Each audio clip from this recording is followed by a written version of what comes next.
আলোচনা প্রসঙ্গের দ্বাদশ খণ্ড থেকে কিছু অংশ পাঠ করছি। বিদেশ থেকে একজন লোক এসছেন, ঠাকুরকে জিজ্ঞাসা করছেন, ইন্স্যুরেন্স সম্বন্ধে আপনার মত কী?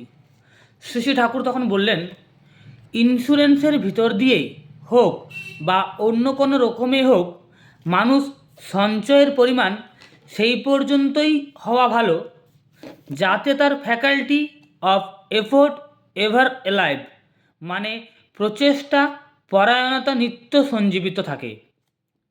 অতি সঞ্চয়ের ফলে যদি তার মনে হয় I have enough, why should I excerpt, মানে আমার ঢের আছে, আমি কেন খাটতে যাব, তাহলে খারাপ হয়।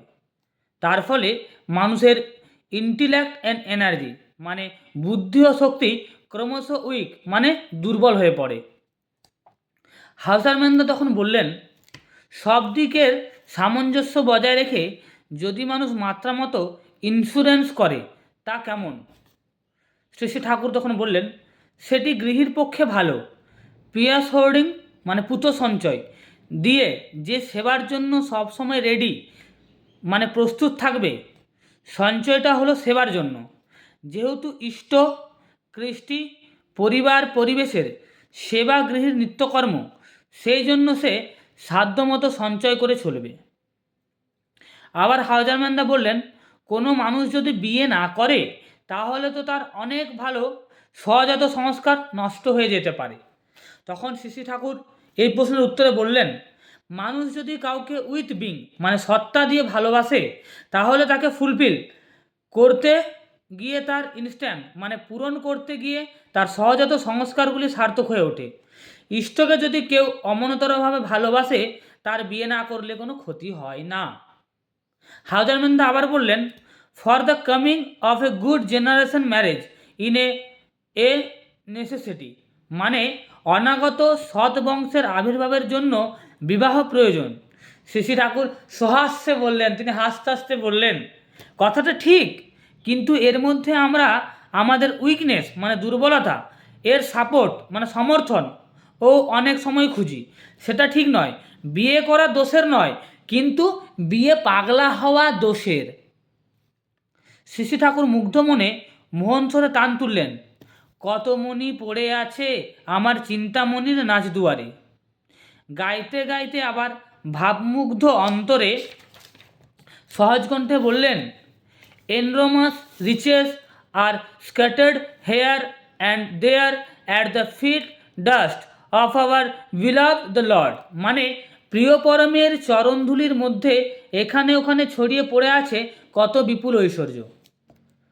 দেন তারপর আবার ঠাকুর বললেন, riches for Lord are not riches, riches to serve Lord are not riches because they do not induce pride of riches, মানে ইষ্টের জন্য যে ধন, সে ধন ধন নয়, ইষ্ট সেবার জন্য ঐশ্বর্য, সে ঐশ্বর্য ঐশ্বর্য নয়, কারণ তা ধনগর্ব সৃষ্টি করতে পারে না।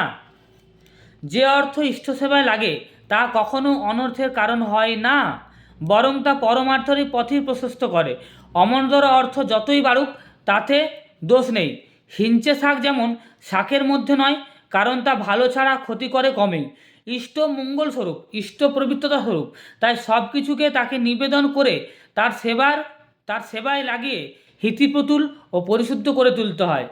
আর ইষ্টকে যা দেব তাও যেন সর্বতভাবে পুত ও শুদ্ধ হয়। Riches that serve Lord nature the vital vim of every individual.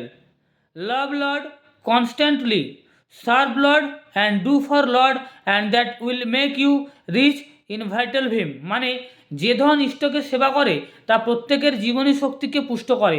সর্বদা ইষ্টকে ভালোবাসো, সেবা করো, ইষ্টার্থে করো, তাই তোমাকে জীবনের শক্তিতে সমৃদ্ধ করে তুলবে। ভালোবাসাকে তারাই দুর্বল ভাবে, আত্মোৎসর্গ শক্তি যাদের দুর্বল। ভালোবাসাকে তারাই দুর্বল ভাবে, আত্মোৎসর্গ শক্তি যাদের দুর্বল। বাণী সংখ্যা 167 গ্রন্থের চরিত্র অধ্যায় থেকে বাণীটি পাঠ করা হয়েছে। জয় গুরু সবাই। পরমপিতা রাতুল চরণে প্রার্থনা করি আপনারা সবাই ভালো থাকুন। জয় গুরু।